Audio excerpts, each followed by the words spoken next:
Sejam todos bem-vindos ao canal TV CE Haha. Antes de iniciarmos os estudos de hoje, gostaríamos de pedir aos que acompanham nossos estudos que deem um like e se inscrevam na TV para ajudar a divulgar os seus conteúdos. Hoje nós vamos estudar o capítulo 5 do Livro dos Espíritos, as considerações sobre a pluralidade das existências, no item 222.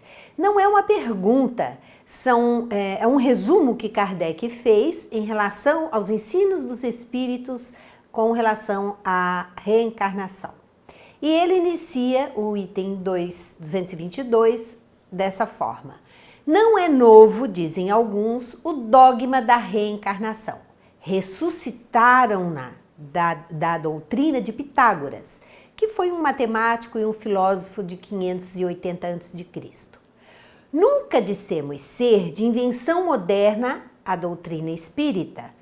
Kardec deixando bem claro que a doutrina espírita não foi algo que os espíritos inventaram, que os conhecimentos, as verdades, os ensinos que a doutrina espírita nos traz são bastante antigos.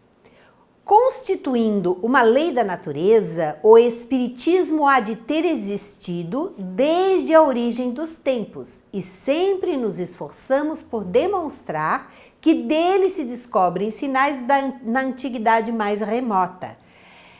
As religiões, os sacerdotes, aqueles que detinham conhecimento, sabiam dessas verdades que hoje o Espiritismo popularizou. Pitágoras, como se sabe, não foi o autor do sistema da metempsicose. Ele o colheu dos filósofos indianos e egípcios que o tinham desde tempos imemoriais. A doutrina da reencarnação era conhecida dessa forma, como a metempsicose. E na Revista Espírita, de dezembro de 1859, com o artigo com o tema Doutrina da Reencarnação entre os Hindus, nós vamos encontrar em determinado trecho. Assim, a metempsicose dos hindus está fundada sobre o princípio da degradação das almas. Ou seja, as almas eram perfeitas e como castigo pelos seus erros, eles retrocederiam e voltariam em corpos de animais. A reencarnação, segundo o ensinamento dos espíritos, está fundada no princípio da progressão contínua. O espírito ele inicia sua caminhada simples e ignorante e vai reencarnando e evoluindo com o passar do tempo. Segundo os hindus, a alma começou pela perfeição até chegar à abjeção. E segundo os espíritos, a ignorância é o começo. A perfeição é o objetivo e o resultado. Essa é a diferença da doutrina da metempsicose para a doutrina da reencarnação ensinada pelos espíritos. E Kardec continua. A ideia da transmigração das almas formava, pois, uma crença disseminada, aceita pelos homens mais eminentes. O que não padece dúvida é que uma ideia não atravessa séculos e séculos nem consegue impor-se a inteligências de escola se não contiver algo de sério. Kardec falando da veracidade da doutrina da reencarnação, que em todas as épocas da humanidade ela foi trazida pelos espíritos aos seres humanos. É claro que a interpretaram da forma como acharam que deviam. A metempsicose dos antigos, continua Kardec, e a moderna doutrina da reencarnação, existe aí uma profunda diferença, assinalada pelo fato de os espíritos rejeitarem de maneira absoluta a transmigração da alma do homem para os animais e reciprocamente. Os espíritos nos ensinam que ao alcançar o reino hominal, o espírito não retrocede mais. Essa doutrina, como nós já falamos em outras oportunidades, nós já estudamos sobre a metempsicose, ela se originou do fato de espíritos muito mais evoluídos, inteligentes, terem que reencarnar em corpos bastante atrasados aqui na Terra. Os primeiros homens eram mais semelhantes a macacos, a animais, do que a seres humanos. Então essa semelhança com os animais e essa obrigatoriedade deles reencarnarem nesses corpos ainda bastante grosseiros é que originou essa crença da metempsicose. E Kardec continua: coloquemo-nos momentaneamente num terreno neutro, admitindo o mesmo grau de probabilidade para ambas as hipóteses, isto é, a da pluralidade e a da unicidade das existências corpóreas. E vejamos para que lado a razão e o nosso próprio interesse nos farão pender.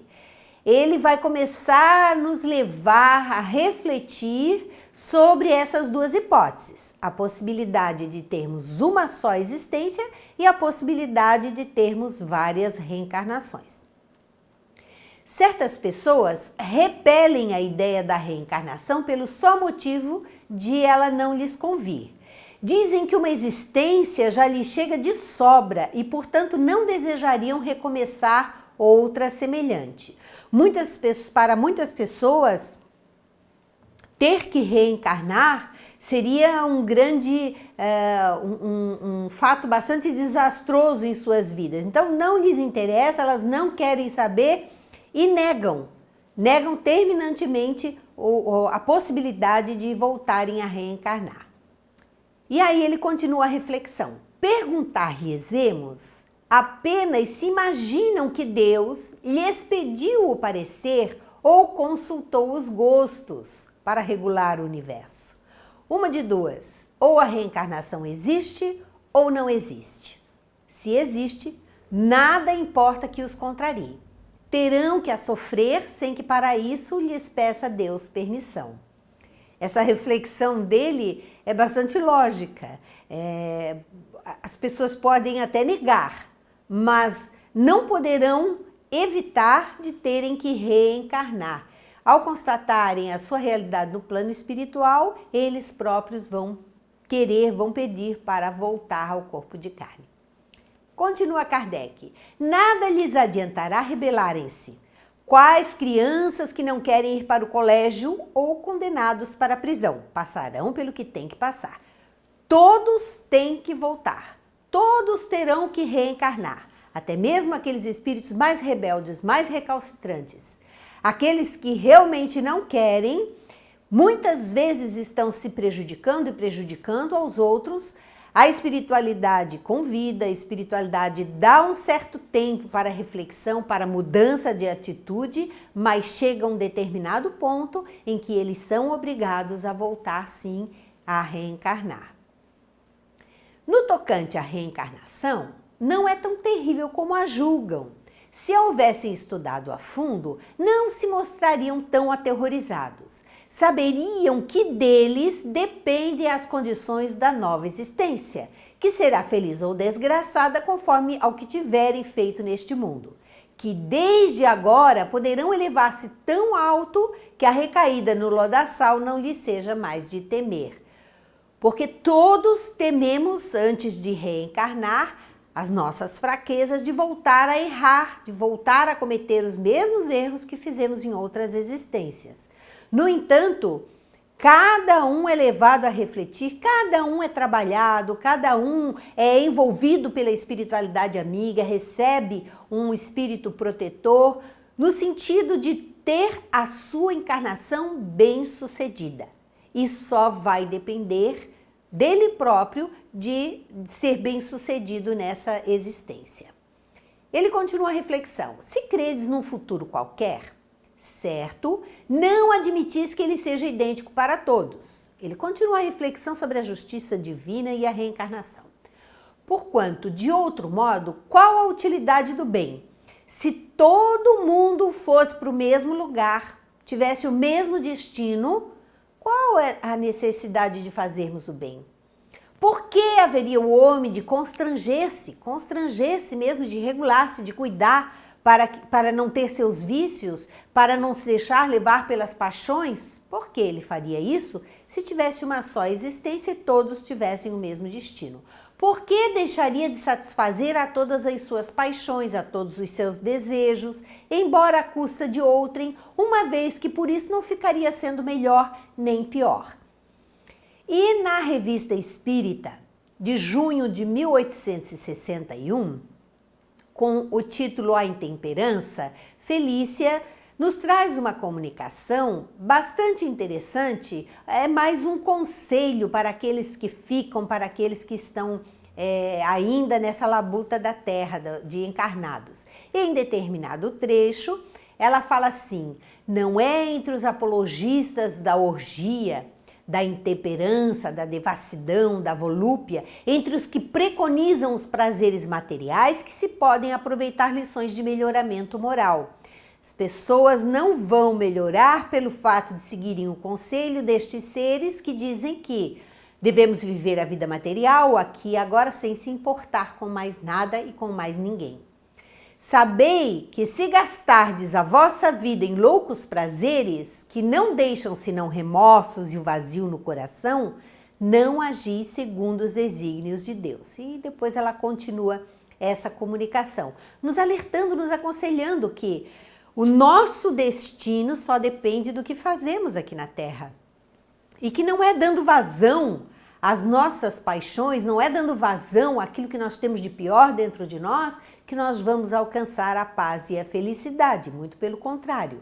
Precisamos nos educar espiritualmente para não ferirmos aqueles que estão à nossa volta, para não sermos egoístas em querermos só o nosso prazer e esquecermos do bem-estar dos nossos irmãos, principalmente daqueles que estão sob a nossa responsabilidade.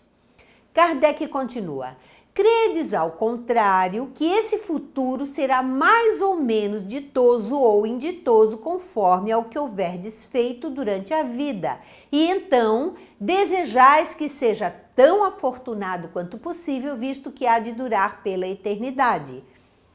Kardec nos levando a pensar da mesma forma que tudo do nosso destino depende de nós, do que nós fazemos agora, que o momento de pensarmos nas nossas vidas futuras, no nosso destino é agora, porque é agora que a gente está elaborando esse destino futuro. Mas, porventura, teríeis a pretensão de ser dos homens mais perfeitos que hajam existido na terra e, pois, com direito a alcançar de um salto a suprema felicidade dos eleitos? Ele nos levando a refletir. Por um acaso, alguém se acha perfeito? Alguém acha que merece o céu? E ele mesmo responde que não. Admitis, então, que há homens de valor maior do que o vosso, e com direito a um lugar melhor, sem daí resultar que vos conteis entre os réprobos. Então, nós sabemos que existem espíritos muito mais adiantados, que vão para lugares muito melhores que nós, que fazem muitas coisas que nós ainda não fazemos. No entanto, não é por isso que nós vamos nos considerar os piores seres do universo. Nós temos já um caminho andado. Não somos mais aqueles seres inocentes, primitivos, aqueles que não tinham responsabilidade sobre seus atos. Hoje, nós já temos o conhecimento e, portanto, a responsabilidade sobre as nossas escolhas. Na Revista Espírita de janeiro de 1862, tem um artigo com o título Ensaio de Interpretação da Doutrina dos Anjos Decaídos, que nós vamos aproveitar alguns trechos para citar hoje. E em um determinado pedaço fala assim: não conhecemos e talvez jamais venhamos a conhecer o ponto de partida da alma humana. Tudo quanto sabemos é que os espíritos são criados simples e ignorantes, que progridem intelectual e moralmente, que em virtude do livre-arbítrio, uns tomaram um bom caminho, outros um caminho errado. Que uma vez posto o pé no atoleiro, se afunda cada vez mais. É quando a pessoa começa a errar, começa a cometer crimes, começa a se deixar levar pelos seus vícios, ela vai se atolando cada vez mais. Que depois de uma sequência ilimitada de existências corpóreas realizadas na Terra e em outros mundos, depuram-se e chegam à perfeição que os aproxima de Deus, nos dizendo da coerência da doutrina dos espíritos que nos ensina, sermos criados simples e ignorantes e com as reencarnações sucessivas irmos desabrochando nossa consciência, irmos ampliando a nossa visão, amadurecendo espiritualmente, verificando que determinados atos não são comportamentos que levam para frente, mas sim que nos atolam num lamaçal de dor e de sofrimento. Todos esses aprendizados são feitos após reencarnações sucessivas, que ninguém pula etapas. Todos passam pelo mesmo processo de aprendizado nessas reencarnações. E Kardec continua no Livro dos Espíritos. Pois bem, colocai-vos mentalmente por um instante nessa situação intermédia de não sermos espíritos muito evoluídos, mas não sermos aqueles espíritos iniciais, aqueles espíritos primitivos. Já temos uma bagagenzinha de conhecimento, que é a vossa, né? Como acabastes de reconhecer. E imaginai que alguém venha vos dizer, que um espírito viesse falar conosco e dizer assim: sofreis, não sois tão felizes quanto poderíeis ser, ao passo que diante de vós estão seres que gozam de completa aventura. Quereis mudar na deles a vossa posição? Certamente respondereis: todos nós queremos ser felizes, viver em mundos felizes e estarmos plenos e em paz. E o que devemos fazer para alcançar isso? Diz-nos o Espírito: quase nada. Recomeçar o trabalho mal executado e executá-lo melhor. Hesitaríeis em aceitar, ainda que ao preço de muitas existências de provações? Ele nos ajudando com essa historinha a entender que estamos aqui nesta encarnação por escolha nossa, porque fizemos ao longo do nosso aprendizado muitos erros. Estes erros nos levaram ao sofrimento. Para sairmos desse sofrimento, alcançarmos a felicidade que todos nós almejamos, alcançarmos a paz, todos nós precisamos retornar e fazer melhor aquilo que até então vínhamos fazendo de forma errada. Continuando aquele ensaio de interpretação da doutrina dos anjos decaídos, em outro trecho ele fala que, embora possam os espíritos encarnar-se em diferentes mundos, parece que, em geral, realizam um certo número de migrações no mesmo globo e no mesmo meio, a fim de melhor aproveitarem a experiência adquirida. Não saem desse meio senão para um pior, como punição, ou para um melhor, como recompensa. Essas migrações acontecem em vários mundos, mas nós não fazemos uma encarnação em cada mundo. Nós estagiamos determinado período num mundo e que está compatível com a nossa vibração, com a nossa evolução, com o nosso estágio evolutivo. É o que está acontecendo na Terra. Estamos na Terra por uma necessidade nossa, uma necessidade de aprendermos, de refazermos. Estamos nesse estágio de provas e expiações, ainda sofremos dores, ainda passamos por expiações. Por quê? Porque temos uma bagagem de culpas e de erros que precisamos limpar, que precisamos aprender, que precisamos nos reeducar. Esse estágio, então, é feito por determinado período aqui na Terra.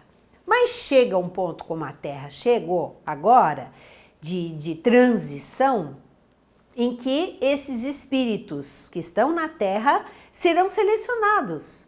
Alguns vão para mundos piores que a Terra, porque não acompanharam o desenvolvimento e não querem o desenvolvimento do ser humano aqui na Terra. Outros que já se adiantaram vão para mundos melhores que a Terra e outros permanecerão neste aprendizado aqui mesmo no planeta. Kardec continua: façamos uma outra comparação mais prosaica, mais simples. Figuremos que há um homem que, sem ter chegado à miséria extrema, sofre, no entanto, privações, por escassez de recursos, viessem dizer, então, uma pessoa pobre, ele dá um exemplo assim, uma pessoa pobre que não tem muitos recursos. Chega alguém para essa pessoa e diz assim: Aqui está uma riqueza imensa de que podes gozar. Para isso, só é necessário que trabalhes arduamente durante 1 minuto. Mesmo que ele fosse o mais preguiçoso, que ele diria sem hesitar, vamos trabalhar esse minuto, vamos trabalhar 2, 1 hora, um dia inteiro, se preciso for, para ter essa riqueza imensa e gozar dessa riqueza durante essa vida. E aí o Espírito pergunta, ora, Kardec continua a reflexão, né? O que é essa duração na vida corpórea em confronto com a eternidade? Menos que 1 minuto, menos que 1 segundo. Esse minuto que trabalharíamos arduamente para o nosso aprendizado, para a nossa evolução, seria comparado a esta encarnação. Esta encarnação é comparada a 1 minuto, a 1 segundo, que seja o tempo mínimo em comparação com a eternidade. E a eternidade nos aguarda com outros tipos de trabalho, outros tipos de aprendizado. Há tanto para aprender, há tanto para fazer, há tanto para desenvolver, que nós não fazemos nem ideia do que nos aguarda para o futuro. E ficamos com a nossa visão presa a este mundo de dores, de sofrimentos, de dificuldades, com a mente fechada, como se a vida fosse só aquilo. Por isso é que muitas pessoas se desesperam. Muitas pessoas não conseguem visualizar esse futuro da alma, até porque muitas não acreditam na existência após a vida material. Kardec continua o seu raciocínio. Temos visto algumas pessoas raciocinarem deste modo. Não é possível que Deus, soberanamente bom como é, imponha ao homem a obrigação de recomeçar uma série de misérias e tribulações. Pessoas que ficam indignadas com a ideia da reencarnação, de voltar aqui na Terra, de sofrer novamente, de passar por dificuldades. Acharão, porventura, essas pessoas que há mais bondade em condenar Deus, o homem, a sofrer perpetuamente por motivo de alguns momentos de erro, do que em lhe facultar meios de reparar suas faltas? E ele indaga essas pessoas que pensam assim, então Deus seria mais justo condenando eternamente as pessoas ao inferno pelos erros que cometeram? E ele vai nos dar um exemplo, vai contar uma história para nos ajudar a entender a justiça de Deus. 2 industriais contrataram 2 operários, cada um dos quais podia aspirar a se tornar sócio do respectivo patrão. Aconteceu que esses 2 operários, certa vez, empregaram muito mal o seu dia, merecendo ambos serem despedidos. Um dos industriais, não obstante as súplicas do seu operário, o mandou embora.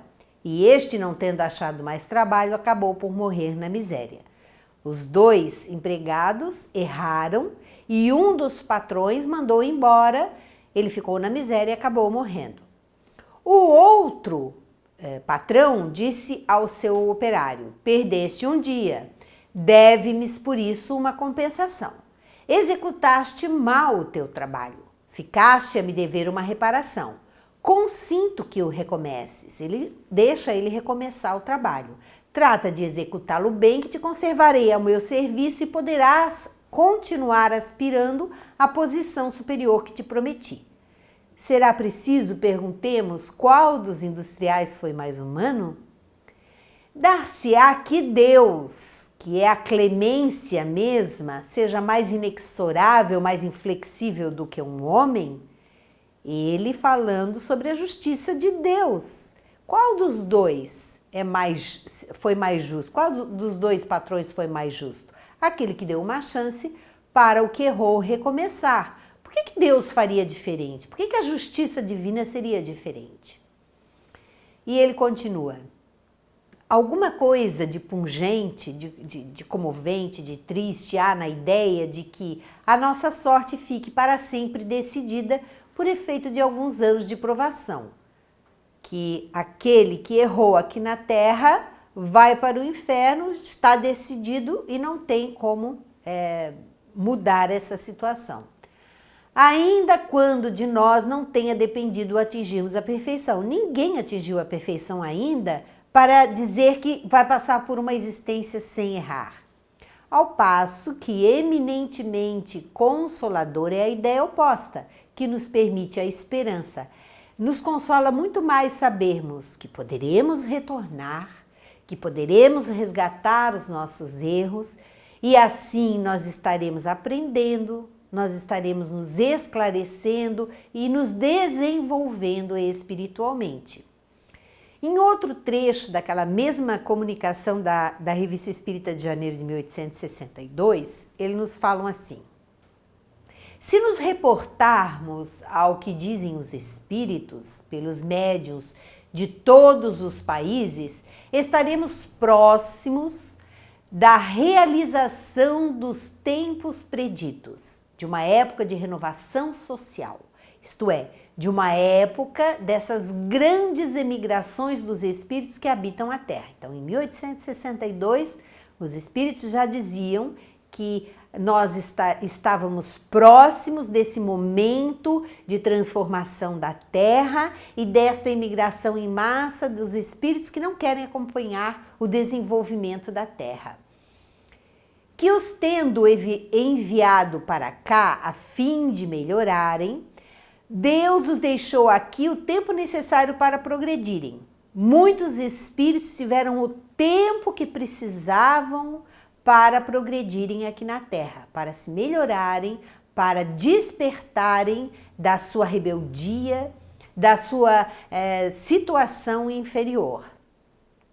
Deu-lhes a conhecer as suas leis, primeiro por Moisés, depois pelo Cristo, pelos profetas. Em suas reencarnações sucessivas eles puderam aproveitar tais ensinamentos.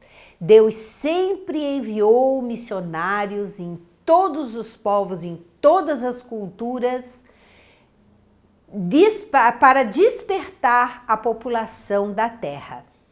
Sempre houve caravanas do plano espiritual reencarnando para ajudar a alavancar o desenvolvimento de seus habitantes. Agora os tempos são chegados e aqueles que não aproveitaram as luzes, os que violaram a lei de Deus e desconheceram o seu poder, irão deixar a terra onde de agora em diante estariam deslocados do meio pelo progresso moral que se realiza e ao qual só trariam entraves quer como homens, quer como espíritos. Neste momento, estes espíritos não terão mais oportunidades, aqueles que ainda se mantêm rebeldes, aqueles que não querem seguir o conselho desses mentores espirituais, aqueles que querem agir à revelia, segundo as suas paixões, pregando a rebeldia no mundo. Estes que parece que conseguem um acesso muito fácil no coração dos homens e que estão a arrebanhar aqueles mais que não estão muito firmes na sua fé, na sua perseverança, esses não terão mais oportunidade de reencarnar aqui na Terra. Irão para mundos inferiores onde está a sua sintonia vibratória. Eles serão substituídos por uma nova geração de espíritos que, moralmente mais adiantados, farão reinar entre si a lei do amor e da caridade, ensinada pelo Cristo e cuja felicidade não será perturbada pelo contato dos maus, dos orgulhosos, dos egoístas, dos ambiciosos e dos ímpios. Toda essa mensagem, ela é corroborada e está bem completa nos dois últimos capítulos da Gênese, que nos traz assim como os espíritos irão fazer isso, nesse momento de transformação da Terra, todo esse aprendizado que nós estamos precisando fazer para nos mantermos firmes, vigilantes, nas nossas atitudes aqui na Terra, sabendo que este momento presente, esta encarnação presente, é uma dádiva, é uma preciosidade. Existem muitos espíritos que gostariam de estar aqui, mesmo que sofrendo, mesmo com dificuldades, mas gostariam de estar aqui nessa existência com a bênção do esquecimento para recomeçarem, aproveitando todas as oportunidades que Deus nos dá a cada dia de fazermos um novo aprendizado. Essas considerações, toda essa matéria é muito extensa, então nós vamos continuar no próximo módulo e vamos finalizá-la da próxima vez que retornarmos a esses estudos. Mas é importante ficar essa reflexão para nós que estamos estudando esse processo da reencarnação, a justiça divina, entendermos como se dá essa justiça e aproveitarmos muito bem essa existência e tudo que pudermos desenvolver, todo conhecimento que pudermos desenvolver será importantíssimo para o nosso aprendizado daqui para frente. E assim nós encerramos mais um módulo e aguardamos vocês no próximo encontro. Muito obrigada!